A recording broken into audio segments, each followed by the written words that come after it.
So, we have been discussing about vibrations of membranes in the present lectures. So, today we are going to look at the vibrations of a circular membrane. So, we have in the previous lecture looked at the rectangular membrane. So, today we are going to look at a different geometry, which is the circular geometry.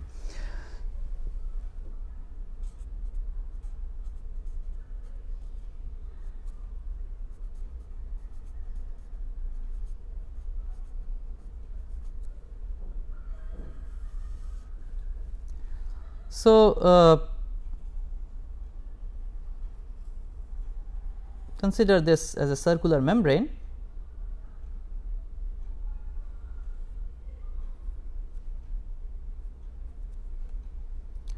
We are going to consider a membrane with fixed edge.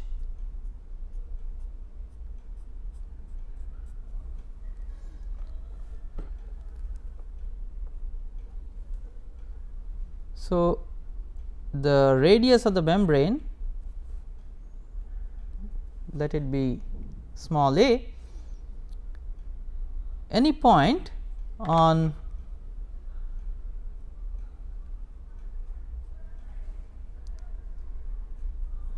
this membrane is denoted using the coordinates r and the angular coordinate phi. So, using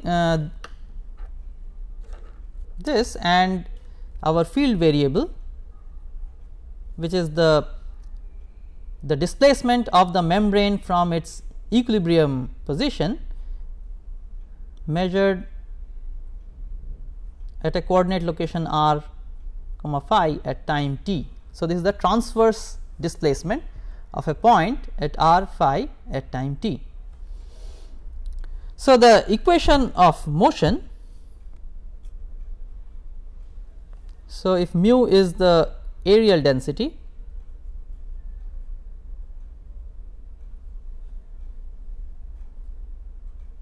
and T is the force per unit length,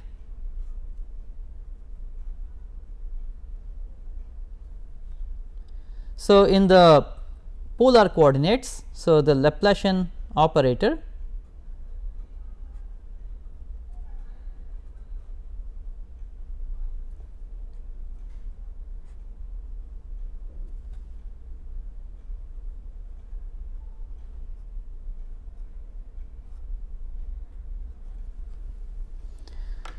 along with the boundary condition.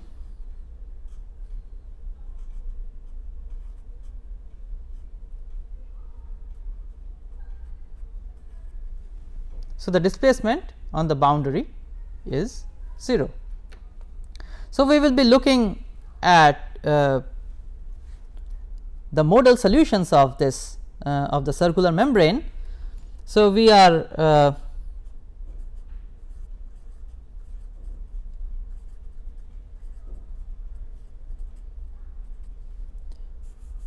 interested in solutions of the form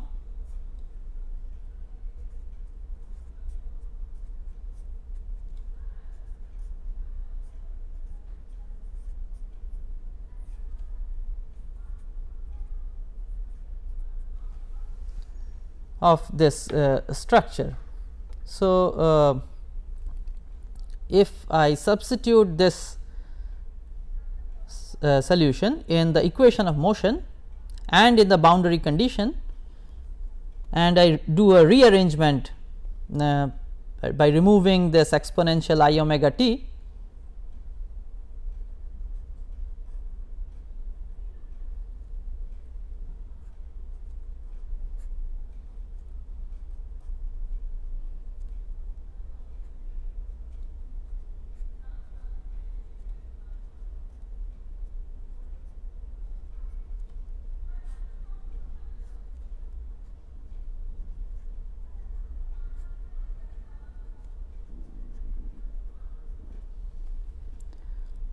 so this along with the boundary condition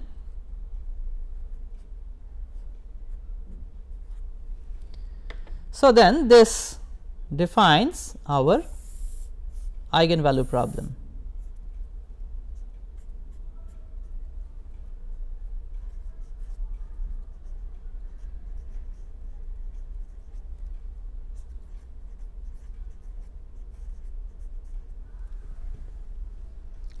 So, this is our eigenvalue problem, which we must solve in order to determine the circular natural frequencies and the modes of vibration of a circular membrane.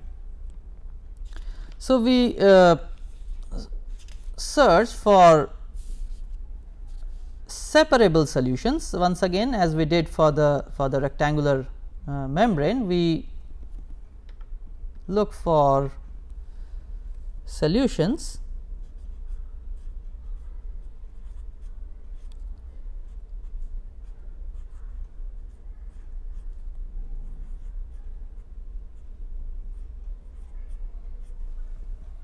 which are separable in r and phi. And this is motivated by the fact that these are independent coordinates. So, they can be separated out. So, if we are searching for solutions with this structure. So, let us see what happens when we substitute this in here.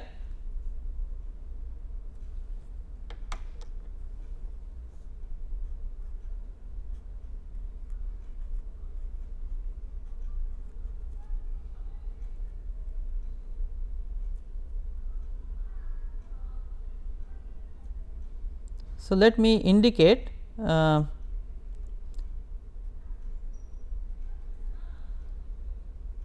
del r with the prime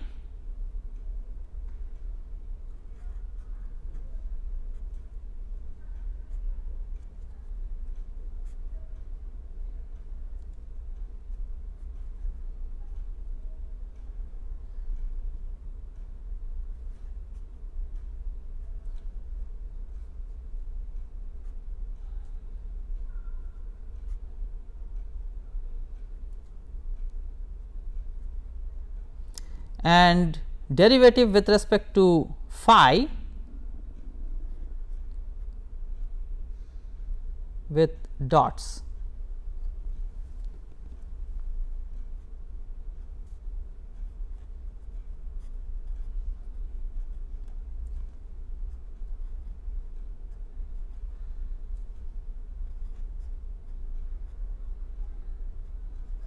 So, here I have used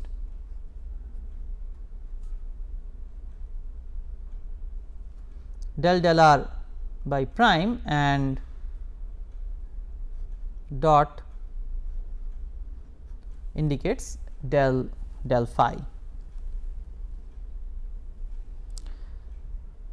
Now, I do some rearrangements. I divide this throughout by this product r into phi. So, then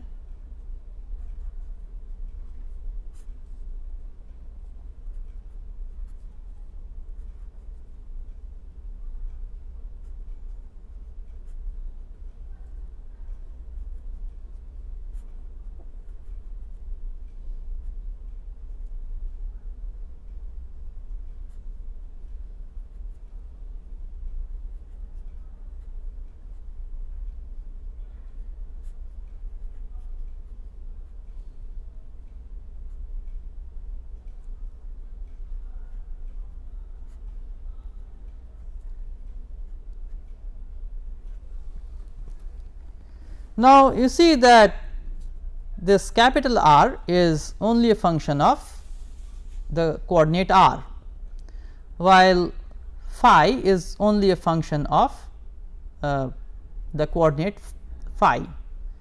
So, if this which is a function of r and this which is purely a function of phi. So, and that must add up with a constant which is independent of r and phi, and that if has to be equal to 0 for any r and any phi, then it is natural that these are all constants. So, which means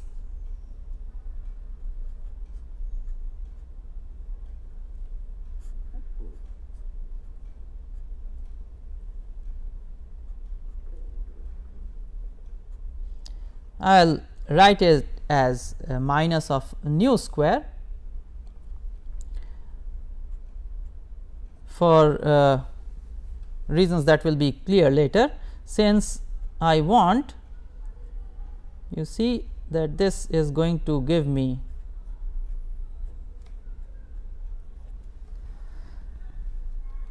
this equal to 0. So, the this is purely a function of the angular coordinate phi, and we must have periodicity in this function, otherwise at phi equal to 0 and phi equal to 2 pi, this function will not match. So, we must have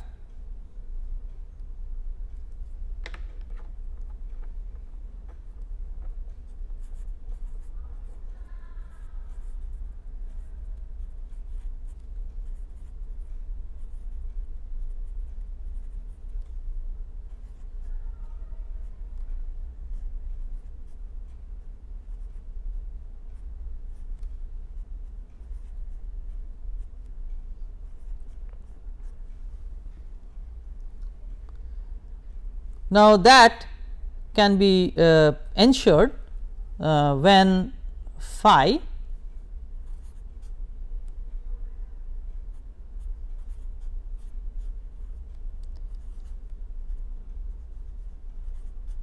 is proportional to an exponential I m phi, where m can be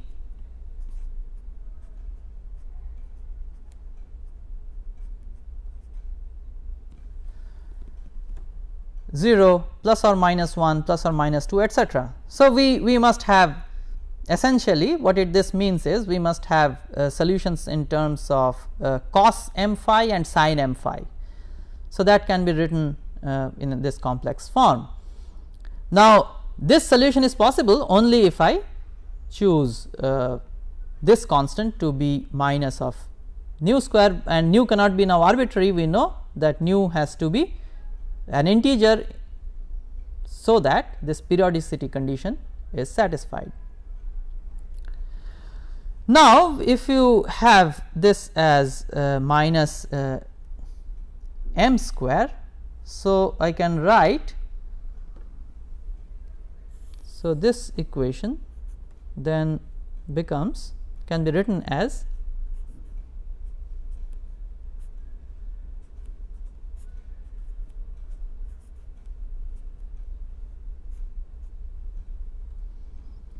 let me define this as gamma square, and this is minus of m square,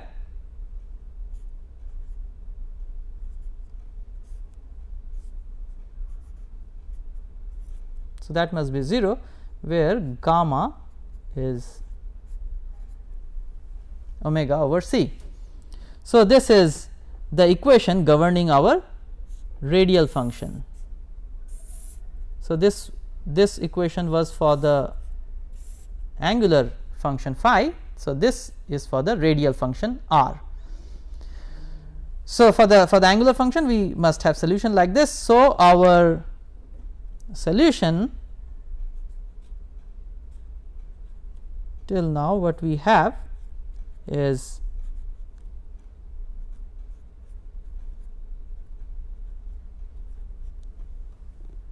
like this. So, this function. Okay, now we have to solve for this radial function. Now, this has in addition the boundary condition. So, if you use the boundary conditions, then you have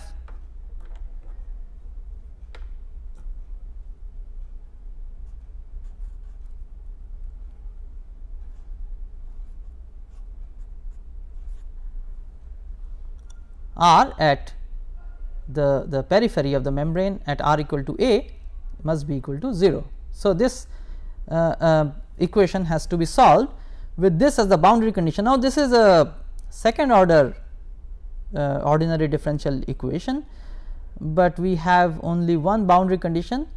So, let us see what happens, because this is going to lead us to something interesting. Now, this equation, this differential equation is known as the Bessel differential equation.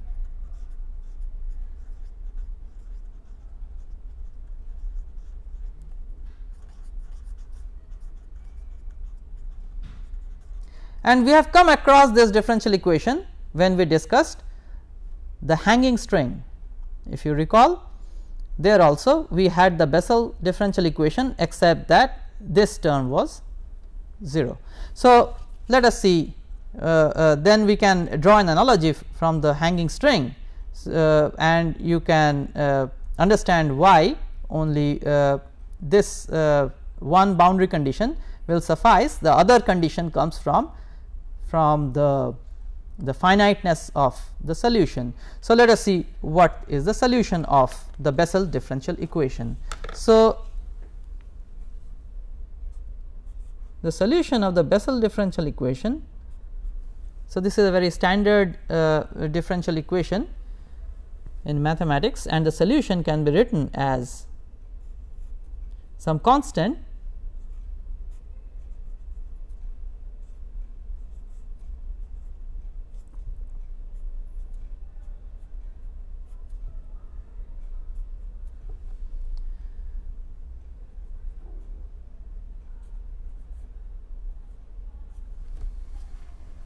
in this form.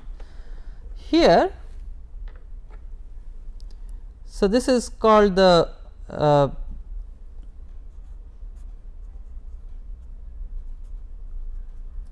they are the Bessel's function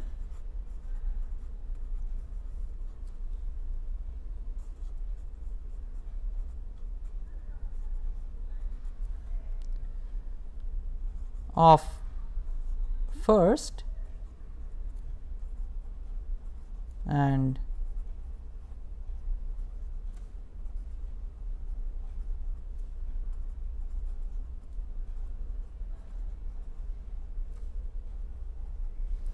so these are of order m Bessel functions. This is the first kind and this is the second kind, and they are of order m. Now, since we have the solution as a linear combination of these two functions, let us once have a look to just have an idea of these functions. So, this figure shows the Bessel function of first kind. Here I have plotted only the 0th order Bessel's functions, j 0 and y 0 as a function of this argument s. So, here actually for integral values of the order, this Bessel function of the second kind has a logarithmic singularity at argument equal to 0. So, this is known from theory of Bessel functions. So, what this means for our membrane is that at r equal to 0, this function is going to introduce a logarithmic singularity. That means, this is going to go to minus infinity, which we do not want. I mean, physically we do not have this kind of a behavior. So, we must drop this function from our solution. Bessel functions of all order of second kind, they have this kind of a singularity. So, we must write our solution or express our solution only in terms of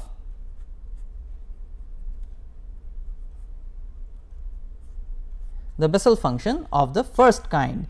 Now, if you do that, now we have just one boundary condition. So, R A is equal to 0, and that implies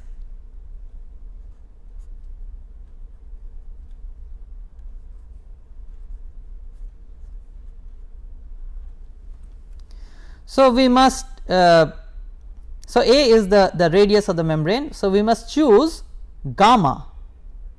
Now, remember that gamma is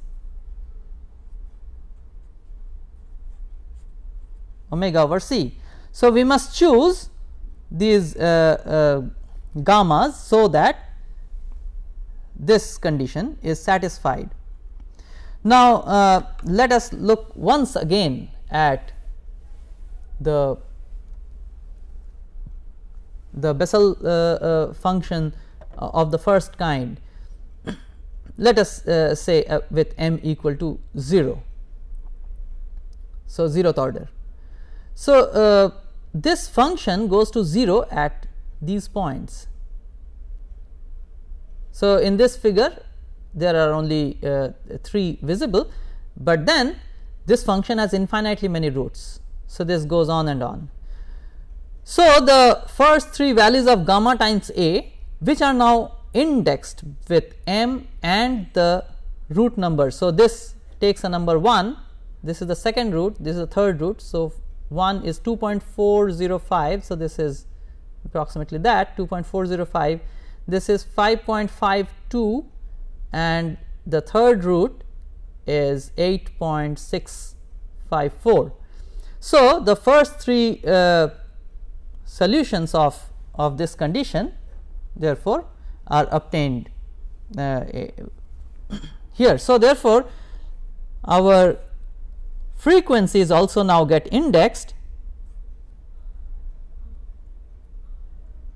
Let me first write this in this form.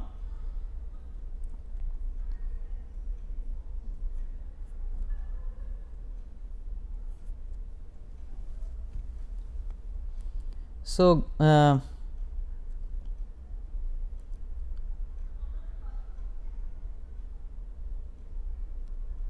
so this is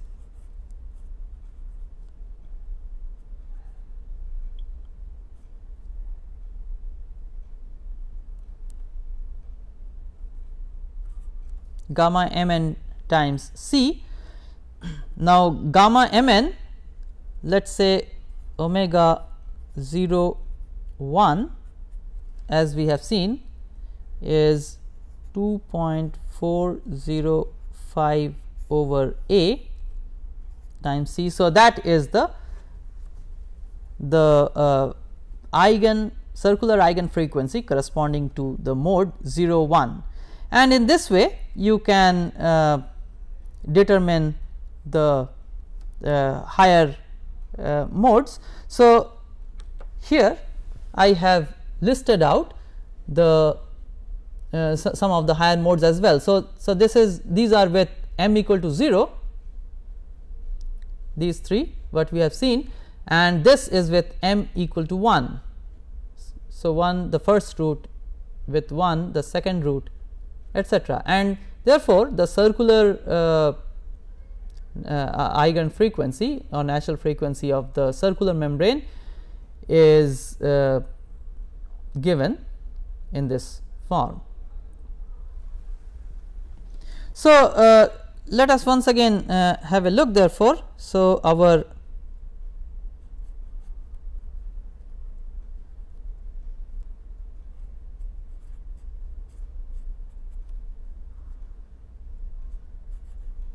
solution was in this form.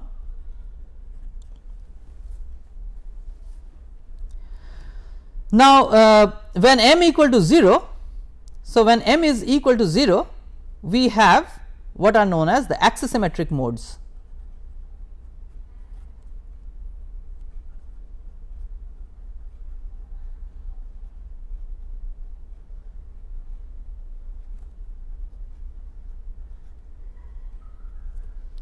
And for m not equal to 0,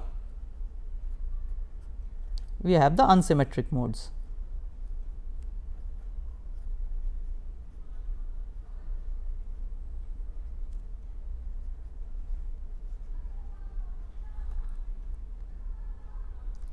Now, let us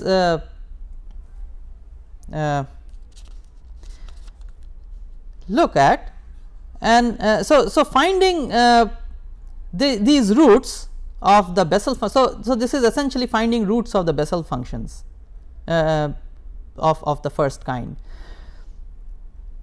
Now, finding these roots is actually a little cumbersome, though in various softwares or numerical analysis programs these are coded, they are available, but let us look at an interesting approximation of the Bessel function.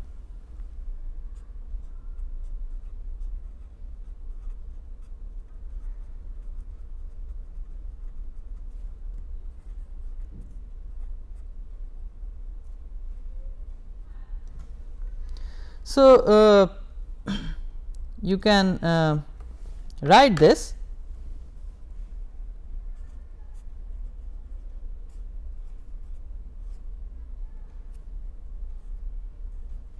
approximately as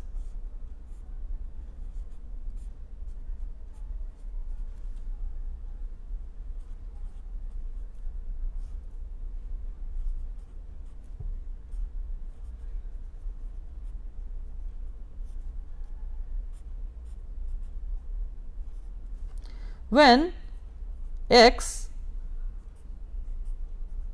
is very large. So, for large arguments we have this this approximation, and let us see how good this approximation is. So, in this figure I have plotted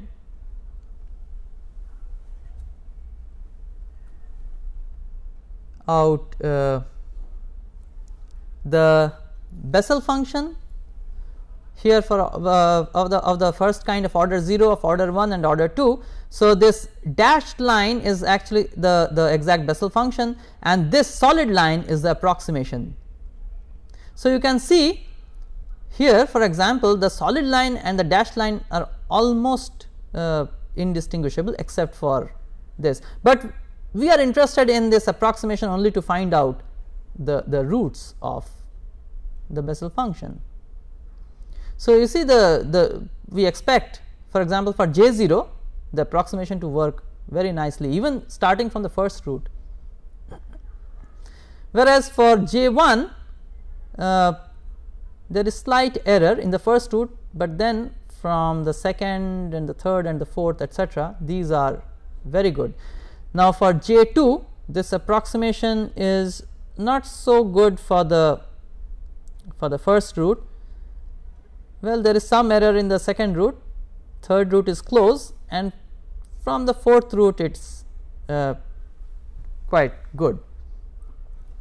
So, you can expect that this approximation is going to give us the roots. Now, for large arguments we say. So, let us see what happens. We want to have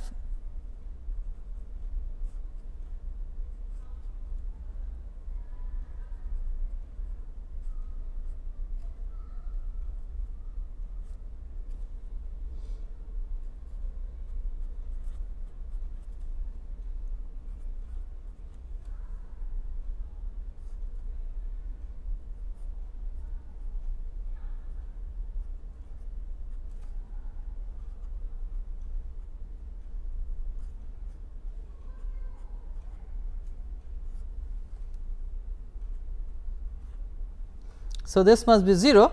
Now, this gives us, so if I write this as omega mn over c and write out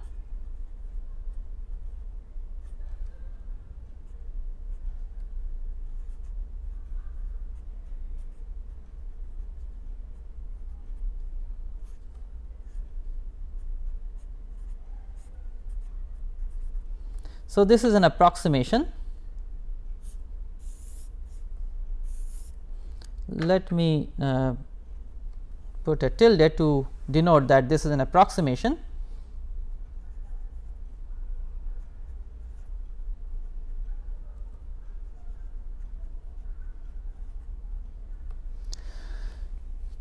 So, we can so m equal to 0, as I said, is the axisymmetric mode. So, we can have for each of these modes we have infinitely many roots. So, we have these circular eigen frequencies corresponding to these modes. Now, let us see how good is this approximation. So, let me calculate, let us say omega 0 comma 1. Now, so with a tilde. So, this is m is 0. So, n is 1. So, this gives me 3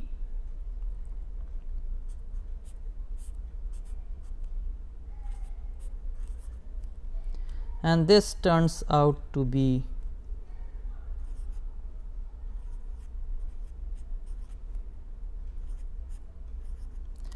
now the exact value. Exact means solution of the Bessel that we obtain from the by solving the roots of the Bessel function. This turns out to be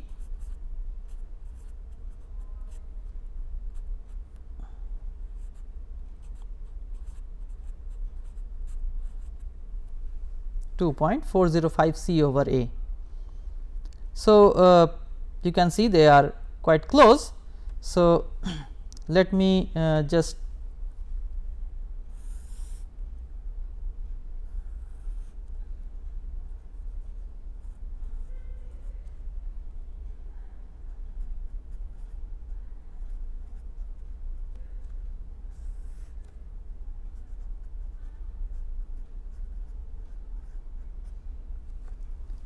so 0 1, this factor is 2.405, this factor is 2.356. If I take 0 2, this the exact solution is 5.52 and this one turns out to be 5.498. 0 3, the exact is 8.654 and the approximation obtained from here is 8.639.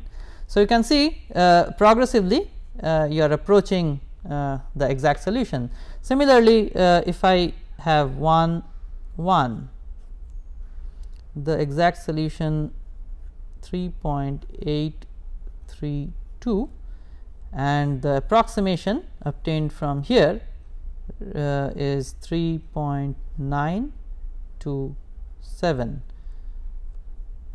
1 2, the exact is 7.016 and the approximation obtained from here is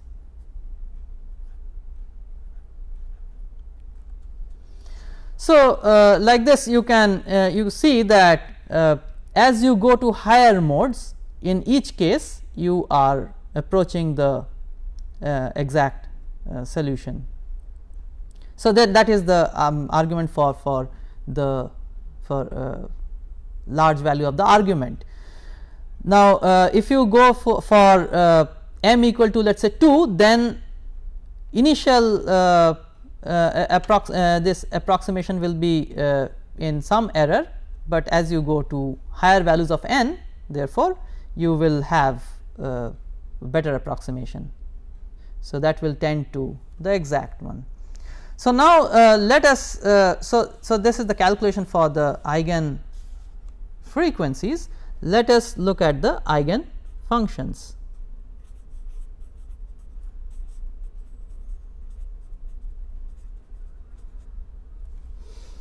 Now, the solution that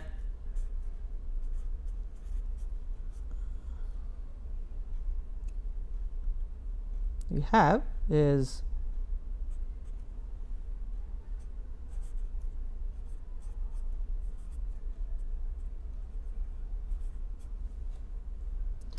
now as you know that So, this R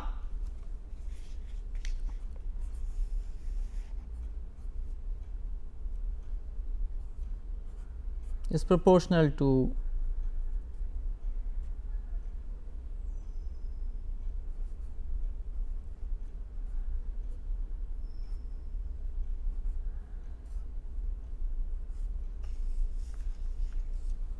this function. Therefore, and you this complex function is cosine m phi plus I times sine n phi. Now, as we have discussed before, we can take the real part, or we can take the imaginary part, or we can take a linear combination of these two parts. So,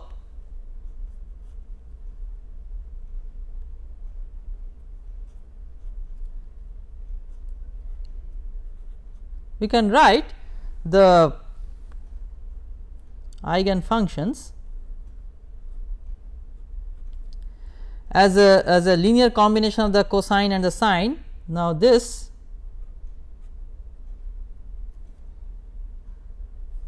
I will write this as omega m comma n over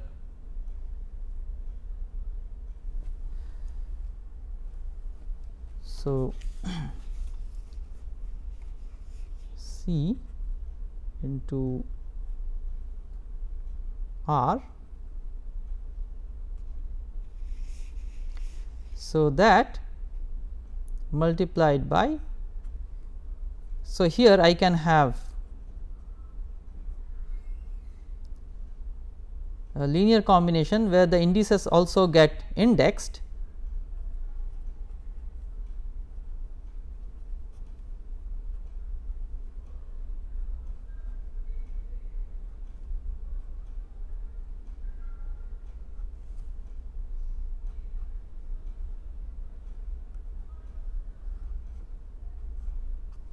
So, it is a linear combination of the cosine m phi and the sine m phi, and that multiplied by the Bessel function of the first kind in this form. So, that is the eigenfunction m n. Now, let us look at the, so here I can write this as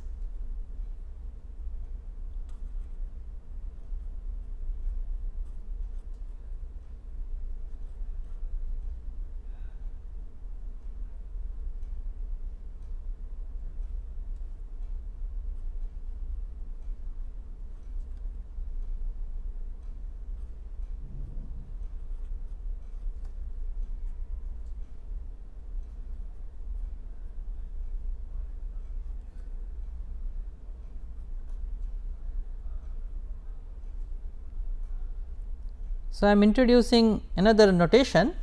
So, in the subscript capital C over on W indicates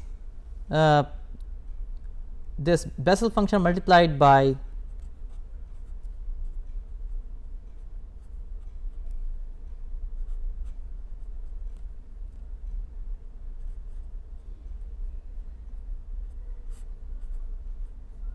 the cosine, and similarly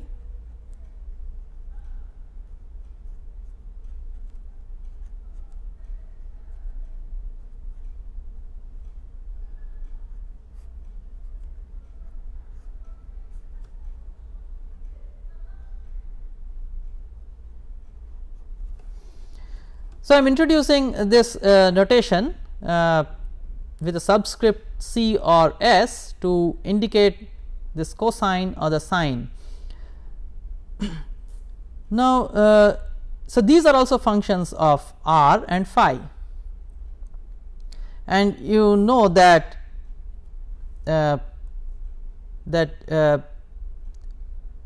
here if you look at the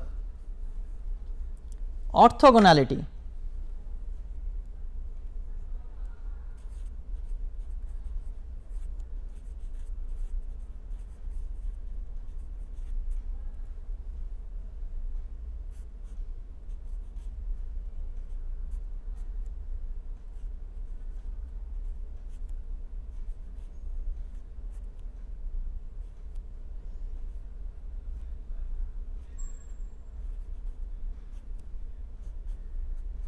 which in this case is defined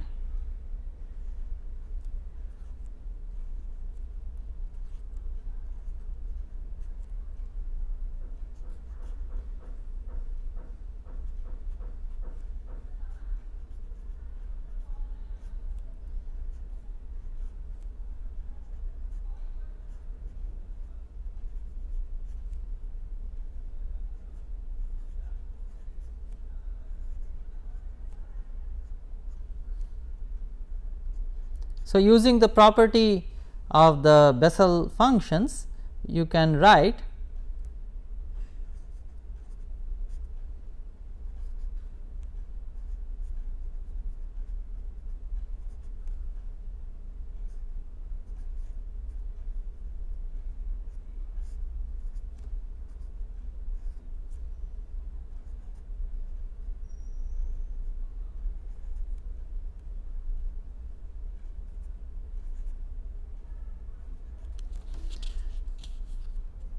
so, here this capital I capital J, they can have this value C or S. So, corresponding to whether it is a cos or whether it is a sine. So, you see that if it is so you can see immediately from these two, even for M and W M N C and W M N S, they are orthogonal. These are orthogonal modes, and they are actually two distinct modes corresponding to a single circular eigenfrequency omega m n. So, this is called the cosine mode,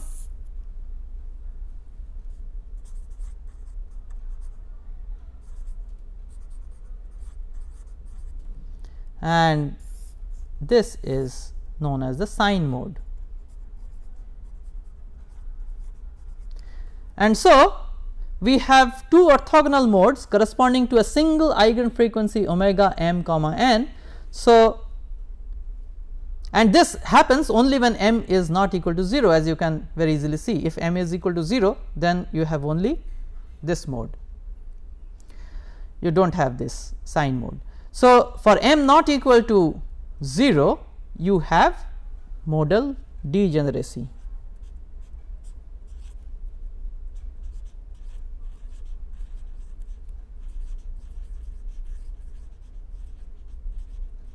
So, which we have discussed in our previous lecture.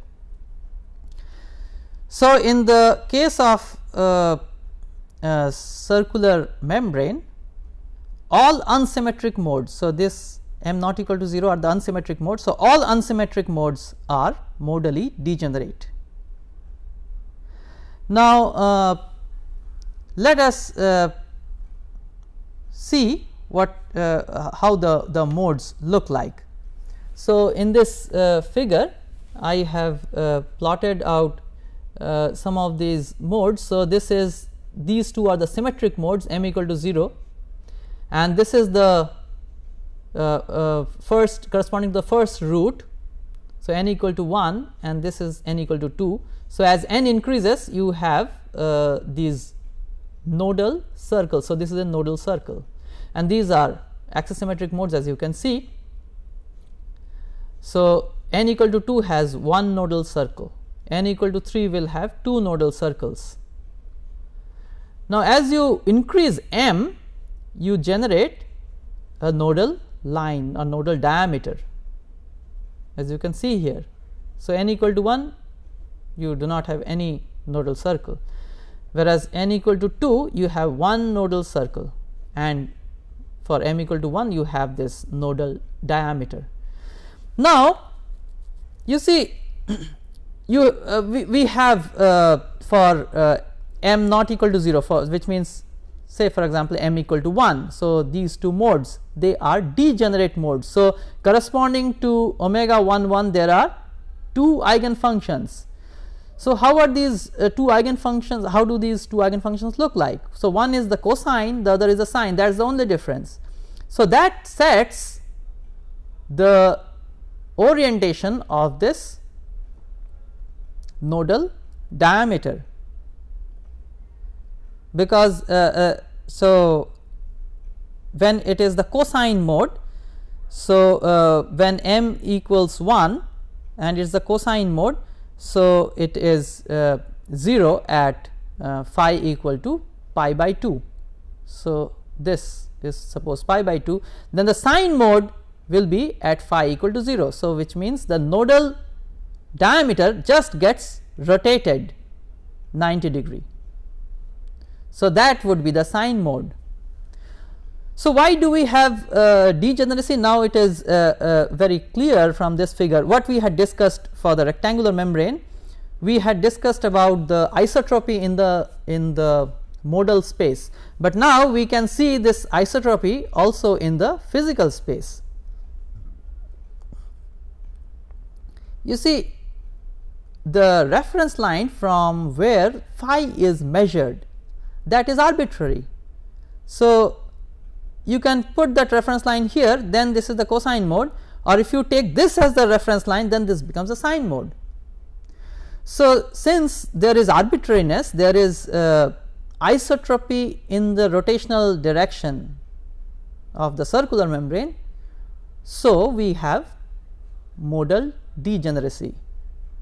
So, here in this case we can look at this modal degeneracy also in the or the isotropy also in the physical domain, and this definitely is there in the modal space.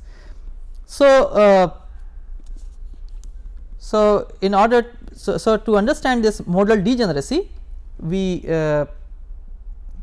have understood this concept in our previous lecture in terms of isotropy of the modal space. So, there are two orthogonal eigenfunctions which are eigenfunctions of a single eigenfrequency. So, for a single eigenfrequency there are two eigenfunctions which are independent, which are orthogonal. So, this leads to the degeneracy. So, any combination of these eigenfunctions is also an eigenfunction, any arbitrary combination is an eigenfunction. So, we call this as an isotropy in the modal space or the configuration space of the membrane. Now, in the circular membrane, this is also visible in the physical space. Now, let us write down the general solution then.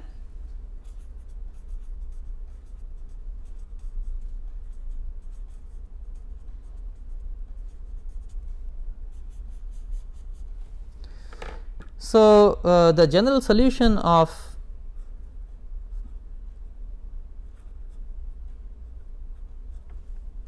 for the circular membrane may be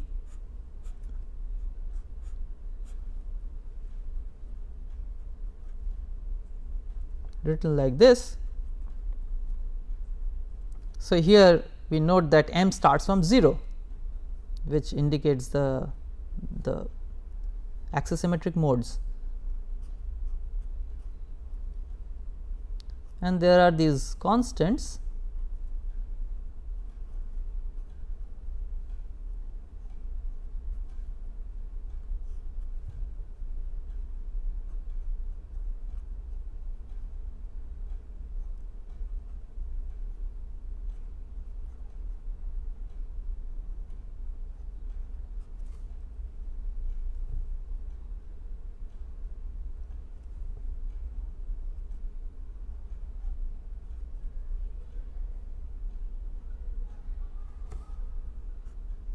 So, this is the coefficient of the cosine mode, plus we have also for the sine mode.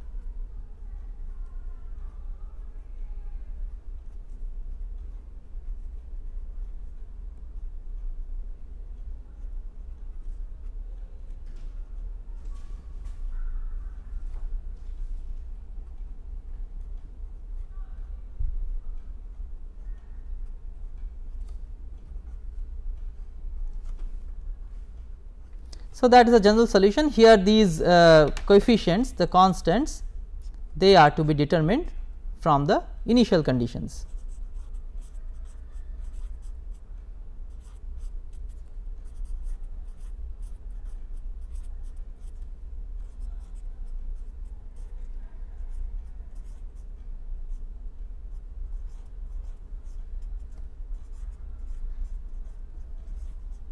So, from these initial conditions then we can determine these constants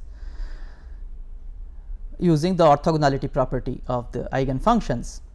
Now, let us look at an interesting property, I mean, which comes because of this modal degeneracy, which is called mode splitting or frequency splitting.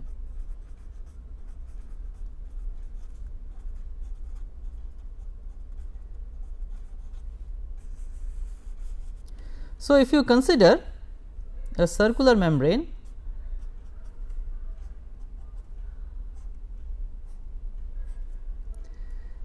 and you put an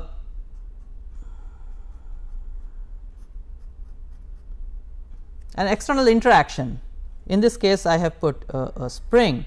So, let us consider that we have, this is the top view, I have put the spring here. So, at phi equal to 0. So, this is a reference line phi equal to 0 and r equal to r naught. So, in that case the equation of motion, I can write the equation of motion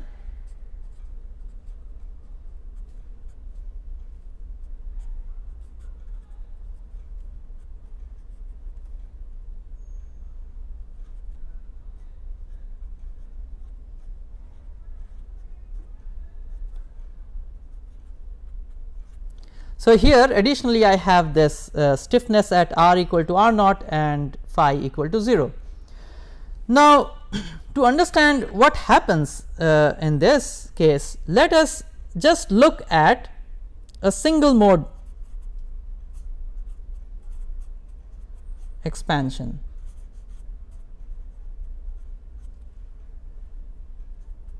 So, this is the modal coordinate,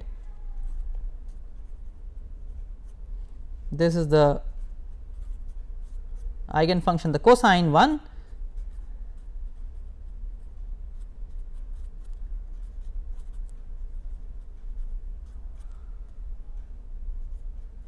so I have taken a single mode. So, actually corresponding to a single frequency. So, there are two degenerate modes. So, I have taken these two, and if you substitute here and take the inner product and discretize the equation, so that you get the dynamics of these modal coordinates, then it looks like this.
So, you see that this corresponds to the sine modes, and the sine mode has the node here. So, the sine mode remains unaffected because of the spring, the sine mode remains unaffected, whereas the cosine mode has to get affected, and this is the additional term that comes with omega m n square.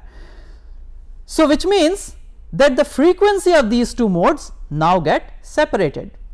This is called mode splitting or the frequency splitting. So, this takes place because of an external interaction, which now, as you can understand, breaks the symmetry. So, there is a symmetry breaking,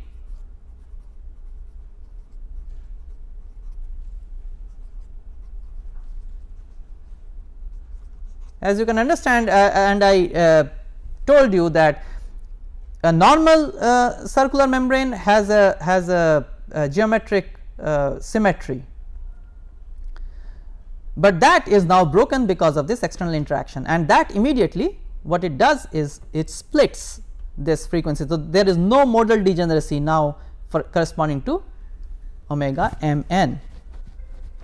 So, in this situation this is going to split the natural frequencies of the membrane. So, to summarize what we have looked at, we discussed the vibrations of a circular membrane, we looked at modal degeneracy, and we have looked at this interesting consequence that comes because there was degeneracy, and when you break this isotropy or the symmetry of the system, then you have mode splitting or the frequency splitting.